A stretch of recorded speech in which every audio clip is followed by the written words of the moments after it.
Istilah teknologi berasal dari teknik atau cara, dan logos atau pengetahuan. Jadi, secara harfiah teknologi dapat diartikan pengetahuan tentang cara.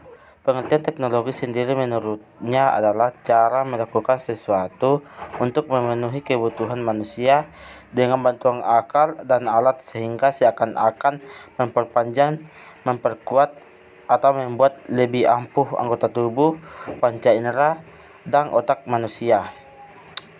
Dampak teknologi dalam bidang pendidikan. Yang pertama itu, informasi yang dibutuhkan akan semakin cepat dan mudah diakses untuk kepentingan pendidikan. Yang kedua itu adalah inovasi dalam pembelajaran semakin berkembang dengan adanya inovasi learning yang semakin memudahkan proses pendidikan. Kemudian yang ketiga adalah kemajuan teknologi juga akan memungkinkan berkembangnya kelas virtual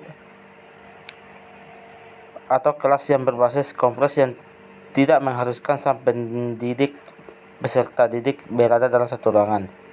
Kemudian dampak negatif dalam bidang pendidikan itu adalah kemajuan teknologi juga akan semakin mempermudah terjadinya pelanggaran terhadap hak atas kekayaan intelektual atau haki, karena semakin mudahnya mengakses data menyebabkan orang yang bersifat plagiatis akan melakukan kecurangan.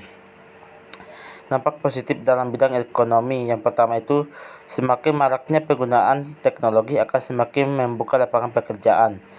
Kemudian yang kedua, yang berbasis TIK atau yang biasa disebut dengan e-commerce dapat mempermudah transaksi bisnis suatu perusahaan atau perorangan.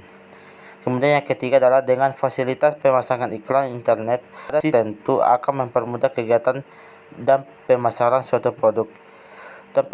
Dampak negatif teknologi dalam bidang ekonomi yaitu dengan mudahnya melakukan transaksi internet menyebabkan akan semakin mempermudah pula transaksi yang dilarang seperti transaksi barang selundupan atau transaksi narkoba. Dalam bidang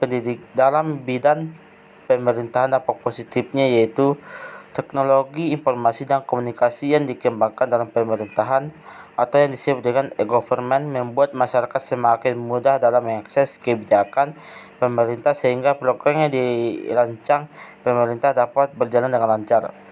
Dampak negatif teknologi dalam bidang pemerintahan yaitu semakin bebasnya masyarakat mengakses situs pemerintah akan membuka peluang terjadinya cybercrime yang dapat merusak sistem teknologi pada e-government. Misalnya, kasus pembobolan situs KPU ketika penyelenggaraan pemilu oleh seorang hacker.